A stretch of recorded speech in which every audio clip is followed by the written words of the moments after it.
नमस्कार, मैं हूं आपके साथ कविता थपलियाल और आप देख रहे हैं कंज्यूमर इज किंग। आज हम एक खास मुद्दे पर बात करने वाले हैं। कंज्यूमर अफेयर मिनिस्ट्री की ओर से कंज्यूमर प्रोटेक्शन एक्ट के तहत डायरेक्ट सेलिंग से जुड़े नियमों की अधिसूचना जो है वो जारी कर दी गई है। नए नियम डायरेक्ट सेलिंग से जुड़ी कंपनियों और ई कॉमर्स प्लेटफॉर्म का इस्तेमाल करने वाले डायरेक्ट सेलर्स पर भी लागू होंगे। इस विषय पर एक्सपर्ट्स के साथ हम विस्तार से बात करेंगे, लेकिन आखिर ये पूरा मामला क्या है, देखिए इस रिपोर्ट में। ग्राहकों के हितों को ध्यान में रखते हुए सरकार की ओर से कंज्यूमर प्रोटेक्शन एक्ट के तहत डायरेक्ट सेलिंग से जुड़े नियमों की अधिसूचना जारी कर दी गई है। नए नियमों के मुताबिक राज्यों को डायरेक्ट सेलिंग से जुड़ी कंपनियों की मॉनिटरिंग के लिए मैकेनिज्म बनाना होगा। इसके साथ ही डायरेक्ट सेलर के प्रोडक्ट्स या सर्विस से अगर ग्राहक को शिकायत होती है तो जिम्मेदारी डायरेक्ट सेलिंग कंपनियों को भी लेनी होगी। ग्राहकों की समस्या के निपटारे के लिए ग्रीवेंस रिड्रेसल ऑफिसर की नियुक्ति की जाएगी। वही ग्राहकों को प्रोडक्ट या सर्विस की शिकायत ऑफलाइन और ऑनलाइन दोनों माध्यमों से करनी होगी। ग्राहक की शिकायत के बाद जिम्मेदार विभाग को 48 घंटे के भीतर कार्रवाई करनी होगी और 1 महीने के भीतर पूर्ण रूप से शिकायत का निपटारा करना होगा। वही अगर 1 महीने में भी शिकायत का निपटारा नहीं होता है तो ग्राहक को लिखित में इसकी शिकायत दर्ज करानी होगी। लगातार मिलती शिकायतों के बाद सरकार की ओर से इन नियमों का पालन करने के लिए 90 दिनों का समय दिया गया है। नए नियम डायरेक्ट सेलिंग से जुड़ी कंपनियों और ई कॉमर्स प्लेटफॉर्म का इस्तेमाल करने वाले डायरेक्ट सेलर्स पर भी लागू होंगे। ईटी नाउ स्वदेश। चलिए, तो यहाँ पर आपने ये पूरा मामला सुना, लेकिन इसको लेकर हमारे कई सारे सवाल हैं जिन पर हम विस्तार से इस पूरी पेशकश में बात करेंगे। मुख्य सवाल क्या है आपको बताते हैं। ग्राहकों के हितों को ध्यान में रखते हुए सरकार ने जो ये फैसला लिया है, इसके तहत डायरेक्ट सेलिंग से जुड़े नियमों की अधिसूचना जो जारी की गई है, क्या इनके जो नए नियम है इनकी इसके तहत जो ट्रैकिंग की जाएगी, क्या उसके इम्प्लीमेंटेशन पर किसी भी तरह की निगरानी यहाँ पर रखी जाएगी सरकार की तरफ से। इसके अलावा डायरेक्ट सेलिंग जो कंपनियां हैं, इनकी शिकायतों के निपटारे से इन कंपनियों के बिजनेस को आगे बढ़ाने में कितना प्रोत्साहन मिलेगा, और साथ ही जिस तरह से हम डायरेक्ट सेलिंग के व्यापार को बढ़ता हुआ देख रहे हैं, इसके साथ ही कई सारे धोखाधड़ी के मुद्दे भी इसको लेकर सामने आ रहे हैं, उनसे कैसे निपटा जाएगा। इन तमाम मुद्दों पर आज हम विस्तार से बात करेंगे और हमारे साथ खास मेहमान भी जुड़े हुए हैं। कंज्यूमर वॉइस के मैनेजिंग एडिटर श्रीराम खन्ना है और साथ ही बिजनेस काउंसलर और direct selling expert Sonu Sharma, ये दोनों हमारे साथ जुड़े हुए हैं। आप दोनों का ही आप इन नियमों का स्वागत करते हैं। लेकिन सोनू शर्मा जी, अगर आप मुझे सुन सकते हैं, दर्शकों को हम बताना चाहते हैं विस्तार से कि ये नए नियम क्या है और किस तरह से एक्सेप्टेंस डायरेक्ट सेलिंग को लेकर इन अधिसूचना के बावजूद आप बढ़ती हुई देख रहे हैं। मुझे आपका आवाज आ रहा है मैम?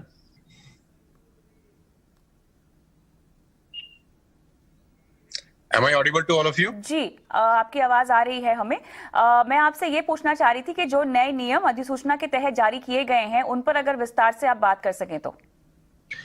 ऑलरेडी ये पेंडिंग है, बहुत सालों से we all are waiting for that, और बहुत खुशी है मुझे आज, और ये सितंबर में भी इसका नोटिफिकेशन आया था और हम ड्यू था इसको, ये 1-2 महीने में आएगा ही आएगा।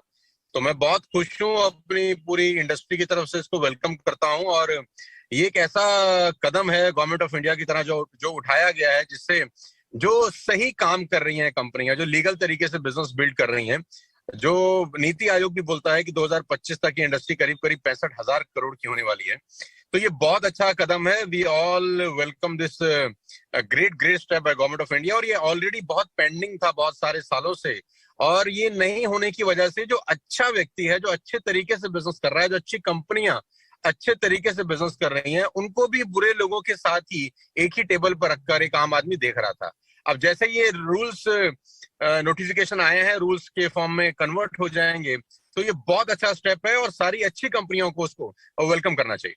हम बाद में आते हैं, लेकिन सोनू शर्मा जी, आपसे मेरा सवाल यहाँ पर यह है कि कंपनियों कहा गया है कि वो एक मॉनिटरिंग मैकेनिज्म को कंपनी में स्थापित करे। ये किस तरह के मैकेनिज्म की बात हो रही है, किस तरह से इसको स्थापित किया जाएगा, इसकी ट्रैकिंग कैसे की जाएगी? कंपनी के लेवल पर अगर मैं समझना चाहूँ तो जिम्मेदारी इस अधिसूचना के बाद कितनी बढ़ गई है ताकि पारदर्शिता मेंटेन की जाए? ये बेसिकली मैं आपको बताना चाहता हूँ प्रॉब्लम है क्या। प्रॉब्लम ये है मैम कि जितने भी लोग डायरेक्ट सेलिंग के नाम पर मनी सर्कुलेशन चला रहे हैं, ये एक्ट बेसिकली उन पे लागू होता है। बहुत सारे लोग डायरेक्ट सेलिंग के नाम पर मनी सर्कुलेशन प्रोसेस चलाते हैं। ₹1 का जो प्रोडक्ट है उसका कॉस्ट, उसका एमआरपी, उसका रेट इतना ज्यादा डिमांड किया जाता है लोगों से और वही बीच का पैसा लोगों में रोटेट किया जाता है।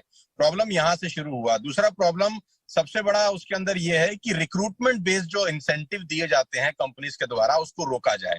रिक्रूटमेंट बेस्ड रीबाइंग का प्रोसेस बहुत सारी कंपनीज में नहीं है, सिर्फ रिक्रूटमेंट बेस्ड पैसा दिया जा रहा है जो मनी सर्कुलेशन एक्ट के अंदर भी इलीगल है।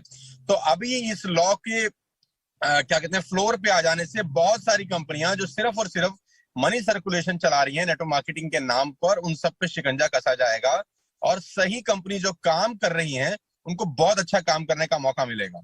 अभी मैं इसमें एक बात और ऐड कर देना चाहता हूं कि जितनी भी कंपनीज पिछले 4 से 5 साल के अंदर रजिस्टर्ड हुई हैं उसमें बहुत सारी कंपनी ऐसी हैं जो सिर्फ और सिर्फ मनी सर्कुलेशन कर रही हैं डायरेक्ट सेलिंग के नाम पर, और इसकी वजह से कस्टमर का बेहद नुकसान हो रहा है और एक कस्टमर को भ्रम की स्थिति बनी रहती है कि इतना पाक साफ बिजनेस, इतना शानदार बिजनेस को वो एक शक की नजर से देखने आता है, क्योंकि 10 अच्छी कंपनी रहती हैं और उसमें से एक बेईमान निकल जाती है तो बाकी सब लोग 9 को भी बेकार तरीके से देखना शुरू कर देते हैं। तो ये बहुत स्वागत योग्य एफर्ट है और इसका, जैसा कि सर बता रहे थे, कि इसका इंतजार बहुत बहुत सारे सालों से था और we are very thankful to the government of India कि ये फ्लोर पर आ गया है फंड। तो सोनू शर्मा जी, ये जो बिजनेस है ये कितना बड़ा है? और आपने यहाँ पे जिक्र किया पिरामिड और मनी सर्कुलेशन स्कीम्स का, जो कि डायरेक्ट सेलिंग कंपनीज कुछ चला भी रही थी। अब इस अधिसूचना के बाद इस तरह की चीजों पर, इन तरह के मामलों पर किस हद तक रोक लगेगी? इंडस्ट्री के विस्तार को लेकर ये कितना बड़ा कदम है? अभी फिलहाल अगर हम देखें तो मार्केट कैप के लिहाज से इन कंपनीज का कितना प्रपोर्शन है और कितनी जरूरत थी इस तरह की अधिसूचना की, ताकि ग्राहकों को यह समझ में आए कि उनकी हितों का ख्याल रखने के लिए कोई ना कोई है, एक बॉडी है जो जिम्मेदारी लेती है और आप अपनी शिकायत भी उन तक पहुंचा सकते हैं। मैम, सबसे पहले तो मैं आपके दर्शकों को और सब लोगों को बताना चाहता हूं कि पूरे हिंदुस्तान में डायरेक्ट सेलिंग जो अच्छी कंपनी है, जो सही कंपनीज कर रही हैं, एकमात्र ऐसा बिजनेस है जिसमें 100% वाइट की ट्रांजैक्शन होती है। आपको जान के बहुत हैरानी होगी और कस्टमर को मैं बताना चाहूंगा, जितने भी कंज्यूमर्स हैं, कि जो सही कंपनीज हैं उसमें कोई भी बिलिंग, कोई भी प्रोडक्ट अगर सेल किया जाता है तो उसके ऊपर प्रॉपर बिल कटता है। आप कैश ट्रांजैक्शन नहीं कर सकते हैं, नंबर 1। नंबर 2, उसके ऊपर जीएसटी एप्लीकेबल होता है जो गवर्नमेंट ऑफ इंडिया को कंपनीज डिपॉजिट करती हैं पर मंथ। नंबर 3, आपको जो भी कमीशन आता है वो टीडीएस करके, टैक्स कट के ही आता है। ये एकमात्र ऐसा प्रोफेशन है पूरे हिंदुस्तान के अंदर जहां 100% ट्रांसपेरेंसी होती है और लीगल सिस्टम अपनाया जाता है। आज ये करीब 15,000 से 20,000 करोड़ रुपए का इंडस्ट्री है। नीति आयोग का खुद का ये मानना है, केपीएमजी का खुद का ये रिपोर्ट है कि अगर ये इंडस्ट्री सही रही तो 2025 तक करीब 65 से 70 हजार करोड़ रुपए की इंडस्ट्री है, जहां एक आम भारतीय को रोजगार मिलने की अपार संभावनाएं हैं। आज हिंदुस्तान में आपको पता है कोविड-19 के कारण बहुत सारे लोगों को नौकरी की समस्या है, अनएम्प्लॉयमेंट अपने चरम सीमा पर है। ये एकमात्र ऐसी इंडस्ट्री है जो लोगों को अनएम्प्लॉयमेंट से मुक्त, जो प्रॉब्लम फेस कर रहे हैं लोग बाग, उनको एम्प्लॉयमेंट प्रोवाइड करा सकती है बनस्पत। इस पे आज ये जो नोटिफिकेशन आया है, ये ठीक तरीके से अगर लागू हो जाए, क्योंकि ठीक तरीके से लागू होना बहुत जरूरी है। कानून तो हिंदुस्तान में बहुत सारे हैं, अगर वो इम्प्लीमेंट ठीक तरीके से हो जाए तो मैं आपको बता सकता हूं कि 2025 में ये एकमात्र ऐसा उद्योग है जो बहुत सारे लोगों को, हजारों लाखों नहीं करोड़ों लोगों को एम्प्लॉयमेंट प्रोवाइड करा सकता है। बिल्कुल सही कहा आपने। जहां तक एम्प्लॉयमेंटेबिलिटी की बात है तो लगभग 7 मिलियन से ज्यादा लोग हैं जिनको रोजगार मिल रहा है इस इंडस्ट्री के जरिए, और उसमें भी खास बात यहाँ पर यह है, उल्लेखनीय बात यहाँ पर यह है कि 50% से ज्यादा तो इसमें महिलाएं हैं। जी सोनू जी। मैम, हम लोग जब इस नोटिफिकेशन के ऊपर चर्चा कर रहे थे बहुत साल से, I am in the industry from the last 20 years, हम लोग का डिमांड था कि कोई भी व्यक्ति डायरेक्ट सेलिंग कंपनी जब तक एक x amount government of India को डिपॉजिट नहीं करता खोल ही ना सके। हमारे बहुत सारे सजेशंस थे, बहुत सारे हम लोगों ने सुझाव सरकार को दिए, प्रीवियस गवर्नमेंट को भी दिए, और ये जो ये नया गवर्नमेंट है यहाँ पर भी बहुत सारी मीटिंग्स हुई। बैक टू बैक फिक्की के साथ हम लोग कोऑर्डिनेशन में थे, टच में थे, कि एक लमसम अमाउंट भी as a security amount deposit कराए कोई भी कंपनी अगर अपना डायरेक्ट सेलिंग बिजनेस शुरू करना चाहती है। बिकॉज होता क्या है, 4 कंप्यूटर लगाए, 4 लोग बैठे और अपना डायरेक्ट सेलिंग बिजनेस शुरू कर लिया, और डायरेक्ट सेलिंग के नाम पर कुछ भी ऊट पटांग बेचना शुरू कर दिया। वो प्रोडक्ट बेचने शुरू कर दिए जिसका रीबाइंग ही नहीं है, वो प्रोडक्ट जिसका क्वालिटी बहुत खराब है, वो प्रोडक्ट जिसका प्राइस इतना ज्यादा है कि एक आम आदमी की पहुंच से बहुत ज्यादा है। अब इस नोटिफिकेशन के द्वारा सर जो बता रहे थे खन्ना साहब, मैं बिल्कुल उनसे इत्तेफाक रखता हूं कि असली और नकली, जिसको कहते हैं दूध और दूध, दूध का दूध, पानी का पानी, ये हो जाएगा। और एक कंज्यूमर जो एक सयाना कंज्यूमर है, एक सया कस्टमर है, जो अपना करियर बनाना चाहता है इस फील्ड में, वो बिंदास होकर इस प्रोफेशन को ज्वाइन कर सकता है और अगले 4 से 5 साल के अंदर अपने सारे के सारे सपनों को पूरा कर सकता है। अच्छा, जिस शिकायत के निपटारे की हम बात कर रहे हैं सोनू जी, ये ग्रीवांस रेड्रेसल की पूरी प्रक्रिया क्या होगी? अगर मैं एक ग्राहक हूं जिसे अपनी शिकायत का निपटारा करवाना है या अपनी शिकायत पहुंचवानी है, तो ये पूरी प्रक्रिया क्या होगी? किस तरह से मुझे अप्रोच करना होगा और शिकायत का निपटारा कैसे होगा? मैम, उसके लिए पूरा नोटिफिकेशन एक बार पढ़ना बहुत जरूरी है, क्योंकि नया नया नोटिफिकेशन अभी पूरा पब्लिश हुआ है। उसमें क्या अमेंडमेंट किए गए हैं, क्योंकि सितंबर में भी ये नोटिफिकेशन आया था, 2014 से चल रहा है ये एक्चुअली प्रोसेस। तो एक बार उसको पढ़ना पड़ेगा कि क्या अमेंडमेंट्स हुए हैं, क्या चेंजेस हुए हैं, उसके बाद इसके बारे में बात की जा सकती है। खन्ना जी, कहीं ना कहीं अगर हमें इस कारोबार को आगे बढ़ाना है सोनू जी, तो इस तरह के नोटिफिकेशंस के अलावा इनोवेशन की भी तो जरूरत होगी इसको आगे बढ़ाने के लिए, क्योंकि देखिए आज का जो मार्केट है वो काफी बड़ा है। केवल डायरेक्ट सेलिंग तो एक जरिया नहीं है जहां से लोग खरीदारी कर रहे हैं, ई कॉमर्स है, ऑनलाइन की दुनिया बहुत ज्यादा बड़ी हो गई है, गहरी होती भी जा रही है। कहीं ना कहीं ये कंपटीशन तो है ही, किस तरह के इनोवेशंस की जरूरत है? इनोवेशंस आएंगे तो वहां पर एक ग्राहक की सुरक्षा का भी सवाल आएगा और कारोबार में पारदर्शिता का भी सवाल आएगा। तो कैसे आगे बढ़ा जाए?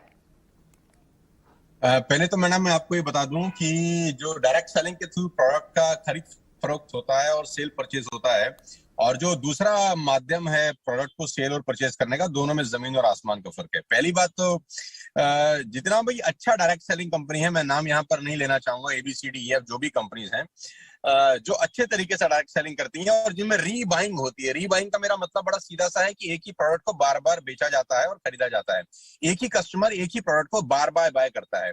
तो इनोवेशन इसलिए भी बढ़ जाता है क्योंकि कंपनी तभी ही बड़ी होती है जब एक ही कस्टमर उसी प्रोडक्ट को बार बार खरीदता है, और बार बार तभी खरीदेगा जब उसका क्वालिटी, उसका वैल्यू और उसका प्राइस उसको माफिक लगेगा बाजार के मुताबिक।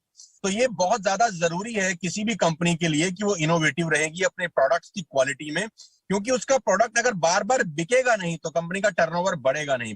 क्योंकि यहाँ पर असली और नकली का भेद मालूम चलेगा, क्योंकि जो नकली कंपनी रहती है वो रिक्रूटमेंट पे पैसा देती है।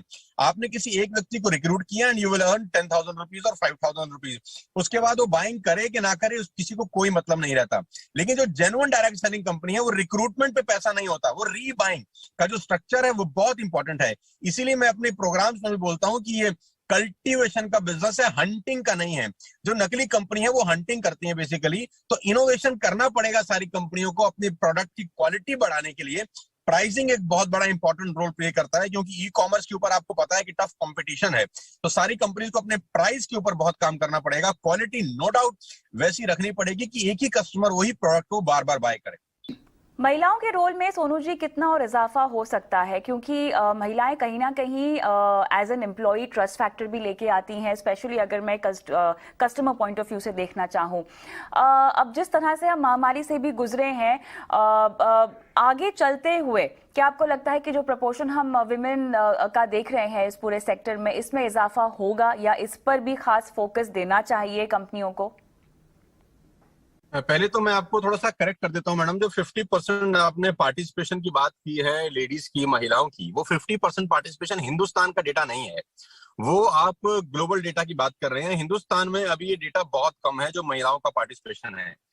अब चूंकि इस नोटिफिकेशन के बाद, इस प्रोटोकॉल के बाद, इस रूल्स रेगुलेशन के बाद, इस लॉ के बाद मेरे को 100% ये श्योरिटी है कि महिलाओं की भागीदारी बढ़ेगी, क्योंकि जो 50% का डेटा आप बता रहे हैं वो ग्लोबल डेटा है। हिंदुस्तान के हिसाब से ये 50-50 का रेशियो अभी नहीं है। तो ये बहुत बड़ा मार्केट है महिलाओं के लिए। और सबसे अच्छी बात तो ये है कि वो महिलाएं अपने घर में बैठ के इस बिजनेस को बिल्ड कर सकती हैं। वो सिर्फ घर में बैठ के अपने बच्चों की परवरिश के साथ साथ अपने इन-लॉज को देख रहे, अपने हस्बैंड की सर्विस के साथ साथ अपने घर में बैठ के इस बिजनेस को बिल्ड कर सकती हैं। उनको एक कॉन्फिडेंस मिलेगा। दरअसल रजत बैनर्जी जो है इंडियन डायरेक्ट सेलिंग एसोसिएशन के चेयरमैन, उनके जरिए जो स्टेटमेंट आई है, मैं वही स्टेटमेंट का जिक्र यहाँ पर कर रही हूँ, जहां पर उन्होंने खासतौर से लिखा हुआ है कि 50% यहाँ पर महिलाओं को लाइवलीहुड प्रोवाइड किया जाता है इस सेक्टर की वजह से, की तरफ से। मैडम वो ग्लोबल डेटा है मैडम। हिंदुस्तान में 50% और 50% का रेशियो नहीं है। I am into the field from the last 20 years. अगर मैं प्रोग्राम करता हूँ कहीं 10,000 लोगों का, तो उसमें 1,000 लेडीज होती हैं और 9,000 जेंट्स होते हैं, राइट? तो वो ग्लोबल डेटा है, वो बिल्कुल ठीक कह रहे हैं, लेकिन वो डेटा ग्लोबल है। इसीलिए मैं ये कह रहा हूँ कि ये बहुत बड़ा वैक्यूम है, एक बहुत बड़ा अपॉर्चुनिटी है महिलाओं के लिए कि वो फ्रंट में आ सकती हैं और उनमें काबिलियत है। महिलाओं में मैं हमेशा से मानता हूं कि पुरुषों से ज्यादा काबिलियत होती है इस बिजनेस को बिल्ड करने की। अब वो एक सेफ सिक्योर एनवायरनमेंट में इस बिजनेस को बिल्ड कर पाएंगी इस नोटिफिकेशन के बाद। और मुझे ऐसा लगता है कि आने वाले 4-5 साल के अंदर बहुत बड़ा काम हो सकता है इस फील्ड में ड्यू टू दिस नोटिफिकेशन। चलिए, तो मेरे ख्याल से यहाँ पर एक बार फिर से ग्राहकों की सुध आई है, जिसके चलते हमने ये अधिसूचना और ये नियम जारी होते हुए देखा है। एक बार फिर से डायरेक्ट सेलिंग जो एक सेक्टर है, लगातार सवालों के सर्कल में घिरा रहता है इन टर्म्स ऑफ पारदर्शिता, और जिस भी तरह कि यहाँ पर मनी मेकिंग प्रैक्टिसेस हमने होती हुई देखी हैं पिछले दिनों, इसको लेकर कवायद एक बार फिर से शुरू होती हुई दिखाई दे रही है। उम्मीद करते हैं कि ये सेक्टर आगे बढ़ते हुए कॉम्पिटिशन को फेस करने में कामयाब रहे। बहुत बहुत शुक्रिया आप दोनों का इस खास पेशकश में शामिल होने के लिए। कंज्यूमर किंग में आज के लिए इतना ही। मुझे भी इजाजत दें।